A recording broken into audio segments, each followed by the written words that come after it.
नमस्कार भाइयों, मैं एडवोकेट अजय प्रताप सिंह। आज हम बात करेंगे आगरा के विजयपुर सीकरी नगर के इस्लामीकरण के षड्यंत्र के बारे में। विजयपुर सीकरी को आजकल सभी लोग फतेहपुर सीकरी के नाम से जानते हैं। आज़ादी के बाद किस प्रकार इसका इस्लामीकरण किया, उसके हम एक परिचय के बारे में जानेंगे। कौन कौन लोग इसमें शामिल थे। बात करते हैं वर्ष 1972 की। 1972 में भारत के शिक्षा मंत्री थे डॉक्टर नूरुल हसन। इनका पूरा नाम था सईद नूरुल हसन। नूरुल हसन साहब एक राजनीतिज्ञ थे, एक इतिहासकार थे और अलीगढ़ मुस्लिम विश्वविद्यालय में इतिहास विभाग के ये प्रोफेसर रहे हैं और इतिहास विभाग के ये एचओडी भी रहे हैं। वर्ष 1972 में नूरुल हसन साहब ने फतेहपुर सीकरी के डाक बंगला में एक नेशनल सेमिनार का आयोजन किया। इस नेशनल सेमिनार के अध्यक्षता डॉक्टर एस ए रिजवी ने की थी। ये भी एक अलीगढ़ मुस्लिम विश्वविद्यालय के प्रोफेसर थे इतिहास के। इस सेमिनार में एक फतेहपुर सीकरी गाइड बुक का विमोचन किया गया। ये गाइड बुक आज भी मिलती है। आप पतली सी है, लंबी और पतली है। ये गूगल पे भी अवेलेबल है।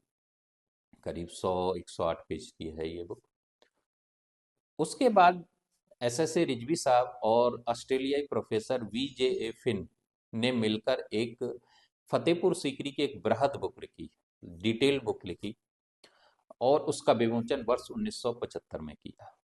इस पुस्तक के विमोचन के बाद डॉक्टर नूरुल हसन साहब ने वर्ष 1977 में फतेहपुर सीकरी के खंडरों के नीचे दबे मलबे का उत्खनन की एक राष्ट्रीय प्रोजेक्ट की घोषणा की।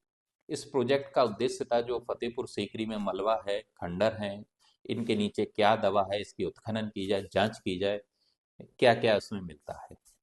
तो 1977 में इस एक राष्ट्रीय प्रोजेक्ट की घोषणा की गई और ये प्रोजेक्ट वर्ष 1978 से वर्ष 1989 1978 टू 1989 तक चला, लगभग 11 साल चला।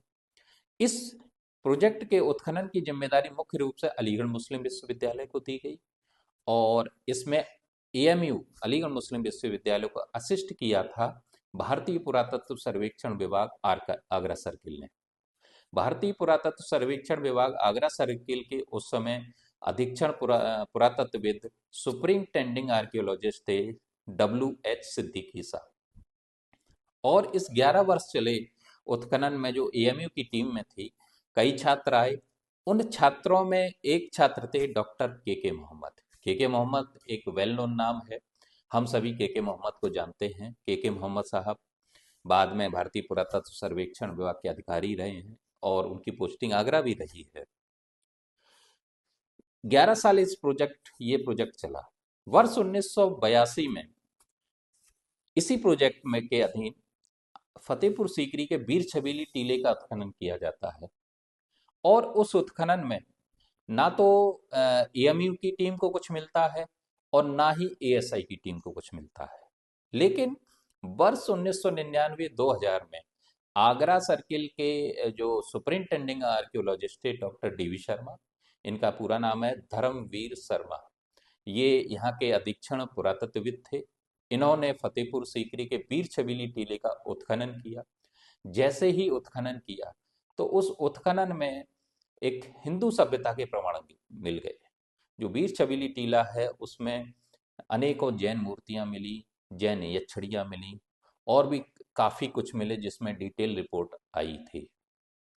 अब सवाल यहाँ पर यह आता है कि AMU वर्ष 1982 में AMU और ASI को क्यों कुछ नहीं मिला और ठीक उसी जगह वर्ष 1999-2000 में हिंदू सभ्यता के प्रमाण कैसे मिल गए। ये सारे हिंदू सभ्यता के जो प्रमाण हैं ये आज भी जो फतेहपुर सीकरी किला है उसके म्यूजियम में रखे हुए हैं। क्यों 1982 में कुछ हिंदू सभ्यता का प्रमाण नहीं मिला था, ये एक सवाल है। ये आप सभी लोग खुद खोजिए।